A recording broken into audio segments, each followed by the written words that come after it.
You might remember that last week, Patrick was helping us talk about King Saul, and we learned all about how Saul came into power, what we call the rise of Saul, how he went on this great arc where lots of good things were happening. Everybody looked to Saul. He was head and shoulders above everybody else, and they're all like, wow, Saul's going to be great. And then Saul started doing some pretty terrible things, and he starts to fall off. And we read that David and Goliath story where all of a sudden there's this new kid on the block, and the new kid is David. And so we're going to be talking about David's fall this evening, because as Saul was coming down, David was rising up into power, but spoiler alert, David is going to come falling down to the ground as well. So there we go. So here, before we get too far, we're going to have a story. This is a story from my own life to remind us to listen to good advice, because I think it helps us go into the story that Samuel has been telling us in the first and second books of Samuel. So I was a sophomore in college, and my uncle lives in a cabin on a mountain. And we were having Thanksgiving at his cabin. This is back in the crazy days when you could actually get people together for Thanksgiving holidays. And so we had all my family coming in from all over the place in Virginia in the mountains to go up to my uncle's cabin. And this cabin is up this mountain road. You have to drive about 2 miles up this dirt bumpy path. It's one lane. And you have to, just go all the way up to get to his house. And so my sister and my sister's a couple years older than me. We had driven down the road to go to the store to get something because, it's Thanksgiving and somebody always forgets something. And so we went and got it. And we were driving back. And as we were coming back up the road, we're driving on this bumpy mountain road, and there's nowhere for me to go, right? I'm literally trapped in this car. My option is to open the door and fall out the side of this road, or to stay put. And so my sister starts talking to me about the girl that I've been dating. The girl that I've been dating for about a year or so at this point. We've been in a relationship for a while.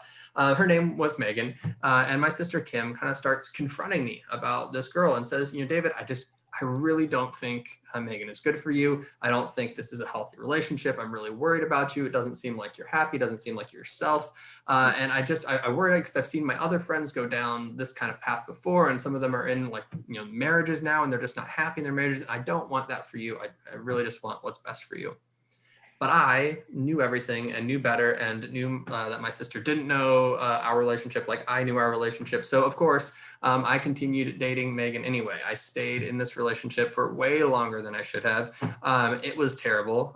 We weren't good together. I wasn't happy. She probably wasn't happy, right? It was just a miserable relationship. And if I had listened to my sister, I would have saved at least some time and some pain and some angst and frustration.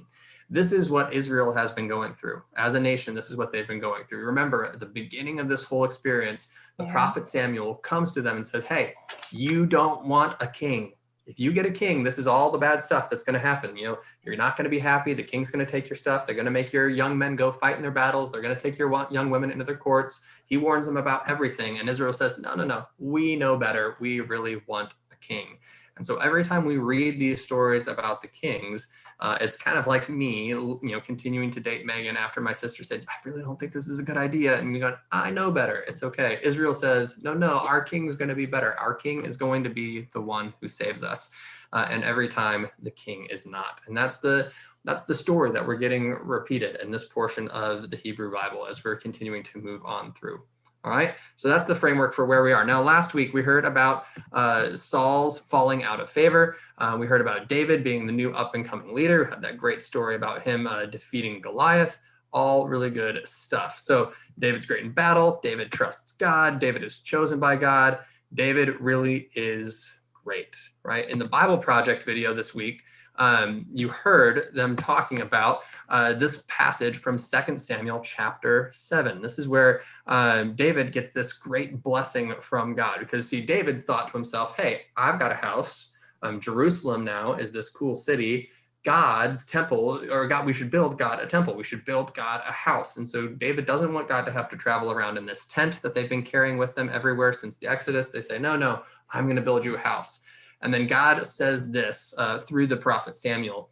Now, therefore, you shall say to David, or to my servant David, thus says the Lord of hosts, I took you from the pasture, from following the sheep, to be prince over my people Israel. Moreover, the Lord declares that to you that the Lord will make you a house. When your days are fulfilled and you lie down with your ancestors, I will raise up your offspring after you, who shall come forth from your body, and I will establish his kingdom. See, David offers to make God a house, and God says, no, no, no, I don't need a house. You're missing the point entirely. I'm going to make you a house. So once again, we have this place where David, or the nation of Israel, is trying to do things their own way. They're trying to kind of put God in a place where they understand God, and God continues to say, look, I'm going to take care of you. I'm going to be the one who has to bear this burden of building a house. I'm going to be the one who's going to lift up this kingdom. That's not something that you have to do. And so reading this, people would hear David is going to restore us with God. They'd be very excited. You know, God is going to bring or work through David to do this. They'd be cheering. This would be a great, great news. And it's the thread, it's the beginning of this thread that's going to weave its way all the way forward, eventually to Jesus, not to Jesus. I don't know who Jesus is. That's Velveeta or something. This is Jesus. That's who we're talking about. All right, now, quick sidebar. You might remember that God did give Israel the king, but look what God calls David here in verse 8. Thus, from following the sheep to be prince over my people. Interestingly, God does not say in this particular passage that he made David a king. He identifies David as a prince, because who is supposed to be Israel's king? God is always supposed to be Israel's king. Even the leader of Israel is still subject to God. God is still the one and only true king. But before any of this happens, David is going to fall. And we get David's fall story as we talk about David and Bathsheba. Now, David and Bathsheba is as good a soap opera as you are ever going to hear. If you've ever watched daytime television, they've got nothing on the story of David and Bathsheba. It is a great example of why we look to the Bible to see how God responds to human action, but not necessarily to model our behavior after the actions that we see. This is not a story that we lift up to say, oh, you should act just like this. It is a story that we look to say, how does God respond when really terrible things happen? So we'll start in 2 Samuel chapter 11, verses 1 through 4. In the spring of the year, the time when kings go out to battle. As a sidebar, I just love that they describe the springtime as the time that they go out to battle, as if it's like baseball season, you know, in the spring when you go out to battle. David sent Joab with his officers and all Israel with him. They ravaged the Ammonites and besieged Rabbah, but David remained at Jerusalem. So David is not with his armies at this point. David is at his home in Jerusalem. It happened late one afternoon when David rose from his couch and was walking about on the roof of the king's house that he saw from the roof a woman bathing.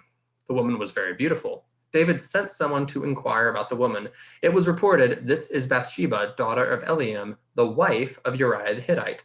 So David sent messengers to fetch her, and she came to him, and he lay with her. All right, now, this is a biblical way of saying that they had sexual relations with one another and was essentially committing adultery with her, that David was breaking her marital covenant by sleeping with her in this story. So just to be clear, this is not a good idea, right? And we're going to see exactly how this goes on from here. But before we even get too much further, David's plan is going to get even worse. So I'm just going to summarize 2 Samuel 11, 5 through 26. David finds out that Bathsheba is pregnant from their little excursion. So Bathsheba is pregnant, and David says, oh, well, I got to cover my tracks now. And so he calls for Uriah. He calls Uriah, Bathsheba's husband, brings him back from the battle and says, oh, you've been doing great things. Why don't you go home and be with your wife for a night, and then you can go back to the battle. Because if Uriah sleeps with his wife, then David can say, oh, well, that's your kid, and everybody can forget that this ever happened. But Uriah is such a faithful soldier. He's so good at what he does and so faithful to his men and the people that he's in battle with, that he refuses to go home 2 nights in a row, including after David tries to get him drunk to get him to go home. Uriah sleeps at the gate of the king's house on a mat on the ground so that he can go back and be with his soldiers. I don't know why I can't say that word tonight. So eventually David sends Uriah back into battle, sends a note to his general and says, all right, here's what you're going to do. You're going to send everybody into the battle. Uriah is going to lead the charge. And when the battle gets really bad, when the fighting's really tough, everybody's going to pull back except for Uriah. You're going to leave him there and he's going to die in battle. That's what you're going to do. And they do it. And so David essentially has Uriah assassinated, killed in battle, all to cover up David's tracks. And then eventually David marries Bathsheba after she goes through the appropriate mourning period. Bathsheba becomes his wife and comes into his home and lives with him as well. And as you can imagine, because we want to be clear, this is an even worse idea, right? If sleeping with someone else's wife is a bad idea, having that person then killed to try to cover up your tracks is not making the idea better. This is going the wrong direction. So David, the one who had trusted God to help him face a giant, is way more interested in taking this beautiful woman for himself than he is in trusting in the God who promised to make David's name great, right? God had said, David, I'm going to take care of everything. I'm going to build you a house. Your ancestors are going to rule over Israel. This is going to be great. And David still says, I really want to be with this woman, Bathsheba. That's what matters more to me than anything else. So this reminds us that ever since the beginning, since Adam and Eve ate that fruit, this is several weeks back in our timeline of confirmation classes. Ever since Adam and Eve ate that fruit, we have been looking for a new character who can bring about that restoration of the relationship we were supposed to have. We're looking for that one who can be like a new Adam, who can point us back to how we're supposed to be in relationship with God. And David looked like a really, really good candidate.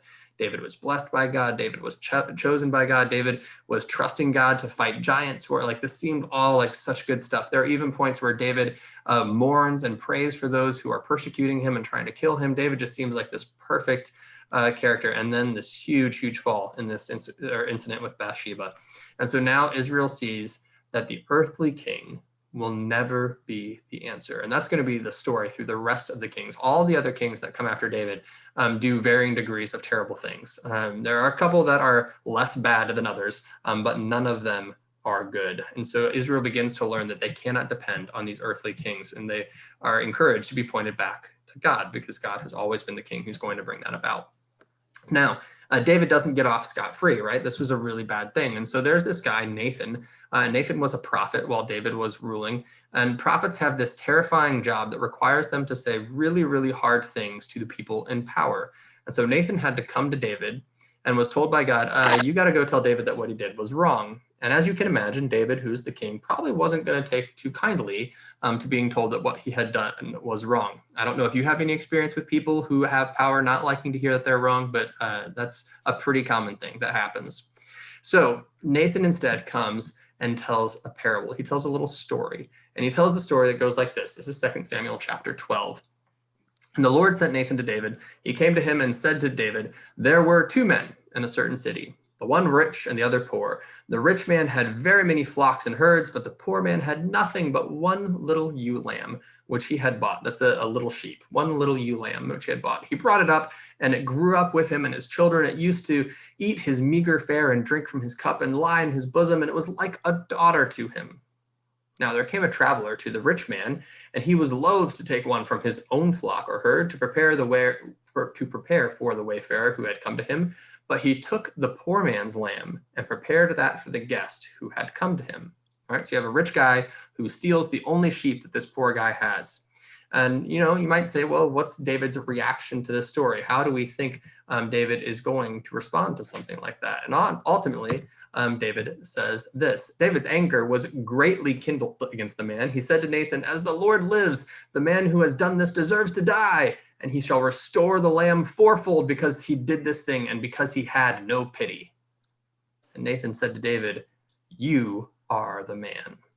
Thus says the Lord, the God of Israel, I anointed you king over Israel, and I rescued you from the hand of Saul. I gave you your master's house and your master's wives. I gave you the house of Israel and Judah. And if that had been too little, I would have added as much and more. Why have you despised the way of the Lord to do what is evil in his sight? You have struck down Uriah the Hittite with the sword, and have taken his wife to be your wife, and have killed him with the sword of the Ammonites.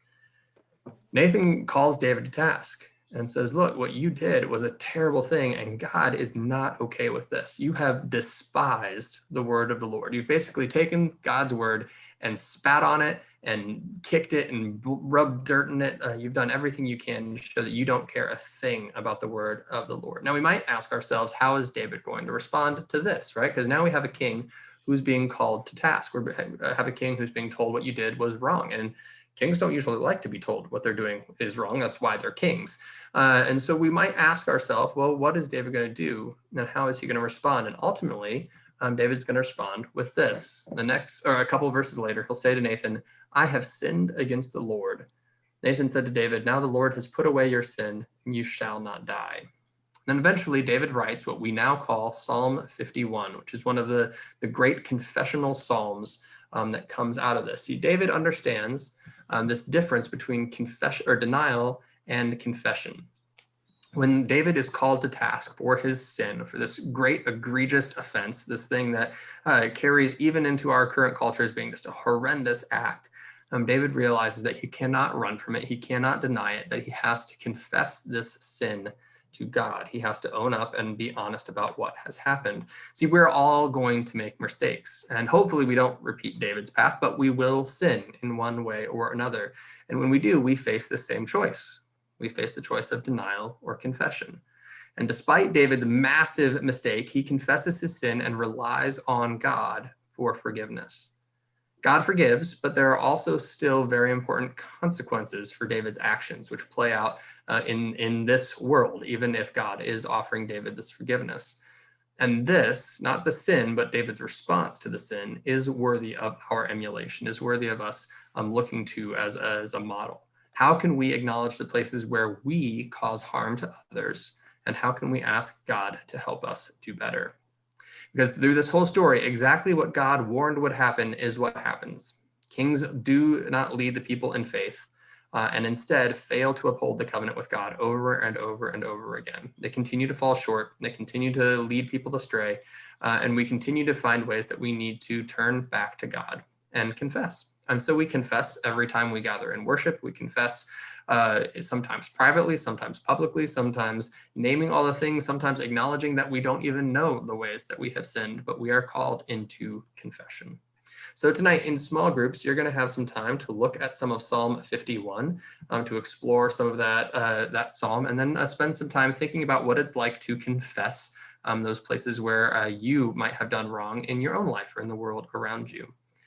So if you have questions or concerns, your small group leaders are there to help you. If there's something that comes up that you're not sure how to answer, send me a text message and I will be happy to either jump in the call or just try to address it through that and jump in any way I can.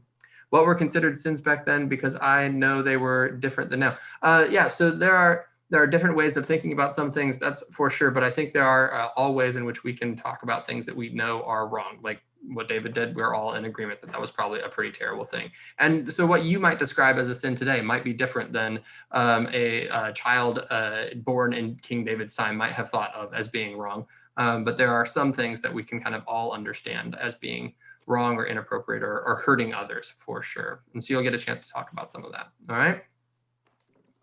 All right, Patrick, that's all I've got, sir.